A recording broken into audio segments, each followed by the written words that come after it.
전기 자동차는 설령 문제가 생긴다 하더라도 중국 정부의 국가 전략하고도 연결이 되어 있는 부분이기 때문에 절대 포기하지 않는다. 그래서 테슬라는 중국에서 자기들의 혁신이 없어지지 않는 한에는 당분간은 중국 시장에서 퇴출될 일은 없다.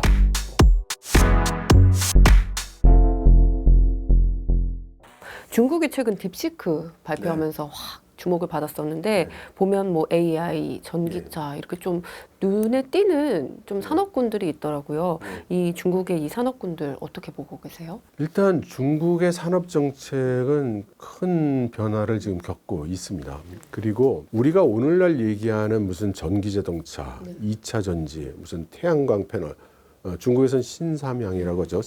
옛날에 무슨 냉장고, 세탁기, 테레비 만들던 거를 삼양이라고 했고, 그 다음 이제 새롭게 세 가지 중국산 잘 팔리는 제품에서 그걸 얘기하는데, 이것은 중국 정부 입장에서 보면 현재의 제품입니다. 그리고 지금은 미래 차세대 수익 사업을 위한 그런 기술 개발을 하고 제품 개발을 하고 있는 거죠. 그래서 일단 중국 정부 입장에서는 전기 자동차나 2차 전지는 이미 그동안 정책할 걸 다 한 거예요. 그래서 기본적으로 얘기 끝이에요. 역설적으로 얘기하면 지금 테슬라 빼고는 중국 전기 자동차에 경쟁할 수 있는 회사가 없습니다. 지금 글로벌로. 이제 와서 손들어봐야 지금 중국 시장의 경쟁에서도 뭐 이길 살아남기가 어렵고요. 나머지 다 마찬가지예요. 그럼 미국이 거기에 관세를 막고 하면은 미국 시장? 그래 안 들어간다. 못 들어간다. 그러면 우리나라에 못 들어올까요? 영국에는 못 들어갈까요? 그러면 중동이나 남미나 그런 데 못 갈까요? 그래서 사실은 서방의 자동차 회사들도 지금 중국 전기 자동차들과의 협력을 여러 가지로 모색을 하고 있다는 소식이 들어오고 있습니다. 왜냐하면 비록 시장이 크다지만 미국 외의 글로벌 시장은 중국의 이런 제품들을 받아들일 수밖에 없을 테니까 말이죠. 그래서 여기는 이미 중국이 나름대로 승리했다고 여기는 판이고요. 전기차 부분은요? 네. 그러니까 여러 가지 그 정치적 이유로 장애를 받고 있지만 제품의 경쟁력은 우리가 해냈다 이렇게 보는 거죠. 그럼 우리가 지금부터 관심을 가져야 될 것은 뭐냐? 미래 수종 산업에 대해서 우리가 관심을 이제 가져야 되는 거죠. 그런데 여기에 대해서는 아직 확실하게 위너가 없어요. 그러니까 중국 정부 입장에서 요걸 키우면 되겠네라고 이렇게 한 게 없습니다. AI는 꼭 산업이 아니라 하더라도 미국과의 그 대치된 상태에서 미국에게 당하지 않기 위해서 또 미국과의 이런 그 경쟁에서 승리하기 위해서는 꼭 해야 되는 것인데 이게 어느 특정 산업이나 특정 제품을 위한 건 아니죠. 국가 전체가 전반적으로 필요한 것이고 그럼 구체적으로 그걸 어떤 제품, 어떤 산업으로 구현돼서 나올 것이냐 여기에 대해서 아직 특별한 아이디어가 없는 것 같아요. 그래서 작년에도 그 양회에서 리창 총리가 발표할 때 그렇게 발표를 했죠. AI 플러스를 추진한다고요. 이게 이제 과거에 인터넷 플러스라는 정책이 있었어요. 그러니까 굴뚝 기업들한테 너희들이 지금 하고 있는 비즈니스 모델에 인터넷을 좀 가미해서 좀 새로운 비즈니스 모델로 만들어봐. 어떻게요? 그건 네가 알아서 해야지 이거죠. 그래서 지금 또 이런 얘기를 하고 있는 거예요. 너희들 지금 하고 있는 사업에다가 AI를 접목시켜서 뭔가 좀 만들어내봐. 어떻게요? 내가 뭐 회사 사람이냐? 그건 너희들이 기업을 하는 너희들이 해야지. 좀 이런 상태에 있고요. 근데 지금 현재는 중국의 시장 상황이 상당히 안 좋기 때문에 다들 시장 상황이 안 좋은데 내가 어떻게 갑자기 막 투자를 하고 막 이렇게 개발을 하겠어. 이런 상황이 있으니까 다들 이제 곧 있을 양회에서 중국 정부가 어떤 정책을 발표를 할지 이걸 기다리고 있습니다. 특히 금년이 이제 14차 5개년 계획이 종료되는 해이기 때문에 금년 한 해 동안 어떤 일이 또 이루어지냐면 내년부터 시작할 15차 5개년 계획, 그 계획의 내용을 금년에 이제 확정해 가거든요. 그럼 이거를 보고 있으면 어디다 주력을 할지 이제 이걸 우리가 알 수 있죠. 근데 과거에는 이 양회라는 게 우리는 베이징에 모여서 수천 명이 모여가지고 회의하는 장면을 보니까 이게 양회인가 보다 이렇게 생각하지만 이게 원래는 우리식으로 얘기를 하면 우리 그 반상회에서 한번 하고 구청에서 한번 하고 그다음에 시에서 한번 하고 도에서 한번 하고 이렇게 바텀업으로 올라가서 맨 마지막에 베이징에서 전국이 모여서 하는 거거든요. 그래서 과거에는 이 중간 과정에서 얘기가 좀 나와요. 어느 방향으로 간다든가 어떤 정책이 이제 된다든가 금년에 그게 없습니다. 아까 중국이 전기차에서는 결국 좀 승리한 걸로 보인다고 이야기를 해주셔서 안 그래도 비야디의 세계 전기차 시장 점유율이 24%더라고요. 뭐 테슬라에는 뭐 2.4배나 큰 수치인데 미국이 그렇게 규제를 하는데도 중국이 좀 몸집을 키울 수 있었던 건 아무래도 뭐 자국 시장 때문일까요? 전기 자동차가 중국에서 이걸 국가 전략 품목으로 결정해서 추진을 시작한 게 2000년입니다. 그러니까 중국 정부는 지난 25년 동안 끊임없이 굴하지 않고 계속해서 밀어줘 왔어요. 요즘 와서 이제 그 중국 전기 자동차가 이제 시장에 풀리니까 우리는 이것들이 왜 이래? 중국이 언제 이렇게 컸어? 그러지만 사실은 지난 25년간 중국은 뼈를 깎는 고통 속에서 이걸 해왔던 거예요. 당초에 2000년에 나 전기자동차 개발해보겠어 라고 했던 그 기업이 거의 900개예요. 그럼 우리가 요즘 중국 전기자동차 회사라고 해서 귀에 들어오는 브랜드가 몇 개나 있습니까? 아마 10개도 안 될 거예요. 네. 일반 분들은 5개도 안 될 겁니다. 5개도 안 될 거예요. 그러면 나머지 895개 회사는 어떻게 됐을까요? 그렇게 경쟁해 온 거예요. 그래서 1년에 막 100개씩 포기하거나 도산하거나 해가면서 온 겁니다. 그래서 우리는 막연히 요즘 중국 전기자동차가 좀 하는데 뭐 이런 식으로 그 말씀을 하시지만 이 사람들 내가 거의 몇백 개 경쟁 기업을 꺾어드리고 그 회사들 문 닫게 하고 온 회사들이에요. 그래서 이거를 마치 중국 정부가 보조금 준대. 중국은 그건 뭐 밀어주면 품질이 나빠도 뭐 사야 되고 그러니까 뭐 그렇게 하겠지. 이런 생각들을 하는데 그거 옛날 얘기입니다. 지금 그렇지 않습니다. 그래서 이 전기자동차 회사 중에 특출나게 잘해온 업체가 BYD고 특출나게 좋은 품질을 유지했고 특출나게 연구개발에 성공을 해왔던 그런 기업인 거예요. 그래서 우리가 과소평가하면 안 된다. 전기차엔 진심이었군요. 그렇습니다. 이게 좀 뒷얘기가 많아서 좀 깊게 생각하시는 분은 제 책을 한번 보시면 좋겠고 아무튼 전기 자동차는 설령 문제가 생긴다 하더라도 중국 정부의 국가 전략하고도 연결이 되어 있는 부분이기 때문에 절대 포기하지 않는다. 그럼 중국 전기차 시장에서 테슬라의 입지는 뭐 앞으로 어떻게 좀 변할까요? 테슬라는 굉장히 재미있는 기업이에요. 중국 공산당 입장에서 테슬라는 너무나 훌륭한 기업입니다. 그 일론 머스크는 너무나 훌륭한 기업가예요. 그 일론 머스크가 그 사람 뇌와 그 컴퓨터를 연결하는 그런 것도 연구하고 있다는 거 아시죠? 근데 우리가 그런 얘기를 들으면 약간 그 거부감이 생겨요. 사람 머리에다가 뭐 구멍을 뚫어서 뭘 한다든가 이런 생각을 하면 사람을 화성으로 보낸다고 그러고 그 얘기도 했었죠. 사람들이 이제 뭐 지구국 이동통신을 위한 지구국을 뭐 확대하고 있는 판에 나는 위성이야 그러면서 이제 올리고 이게 중국 공산당의 사회주의 가치관에서 볼 때 너무너무나 훌륭한 사고방식인 거예요. 우선 첫째, 공산주의는 기본적으로 유물론이잖아요. 그러니까 종교 같은 거 안 믿습니다. 그래서 예를 들어서 인간의 유전자를 손을 대겠다.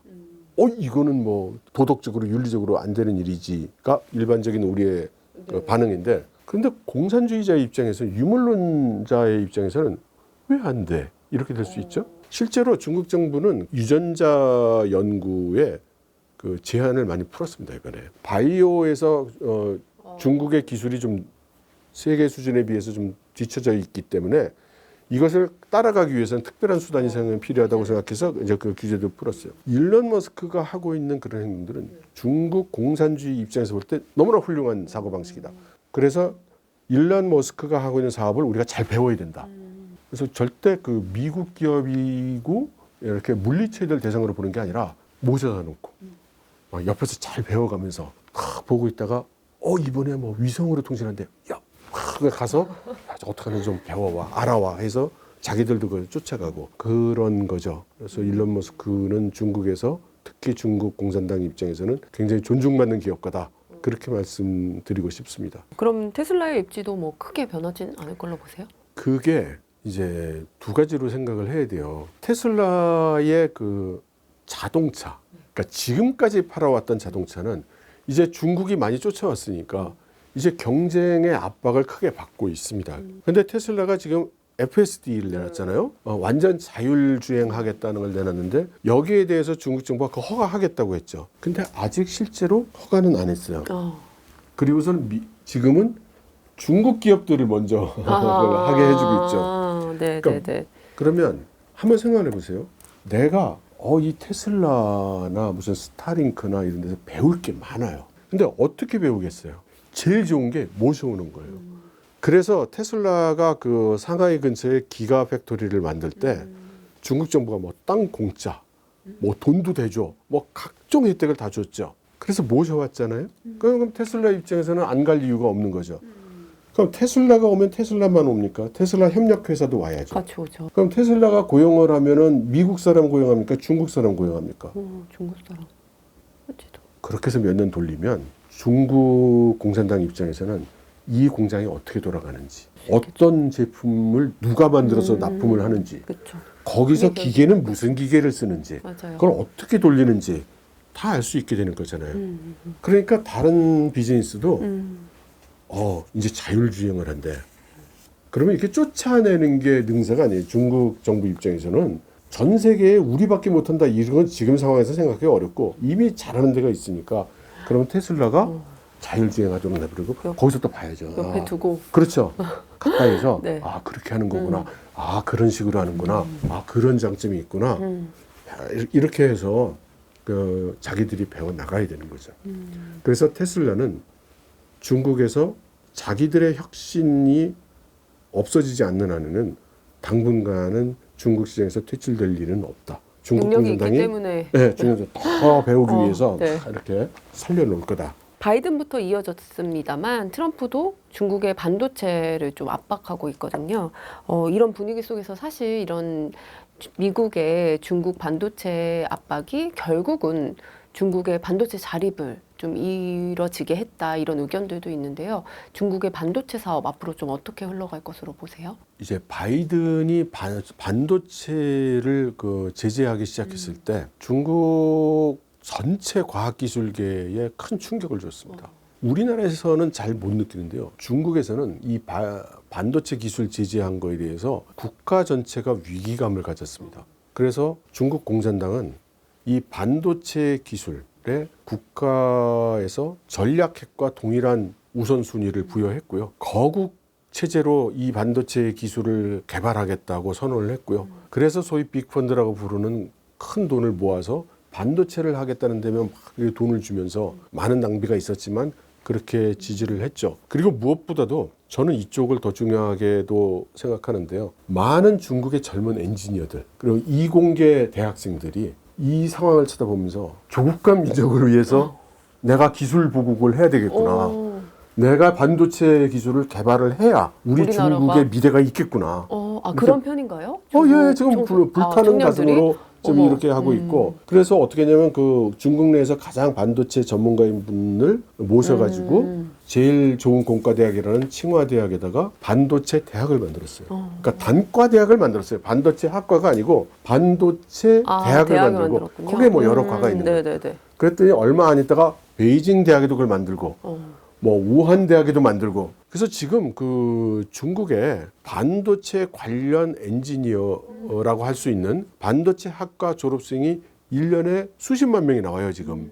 그리고 그 젊은이들이 중국 공산당의 교육하에 불타는 가슴으로 내가 조국과 민족을 위해서 반도체 기술을 개발해야 되겠구나 이러면서 지금 나오고 있단 말이죠. 그러니까 지금 반도체를 어떻게든가 해보겠다는 것이 이제 굉장히 나와 있고 과거에는 아직은 외국에서 사올 수 있으니까라고 유예했던 그런 기술들이 지금은 이제 농담이 아닌 게 됐죠. 어떻게 해서든지 달성해야 되는 확보해야 되는 기술이니까 다 거기 달라붙어 있죠. 그래서 당초에 이런 반도체 기술 지지가 있을 때 저희들이 잘 아는 ASML에서도 이런 식이 되면 중국이 자체 개발하도록 모으는 결과가 될 거고 조만간 나온다 이런 식으로 하면 이라고 했던 거죠. 그러나 그렇게 빨리 되지는 않을 겁니다.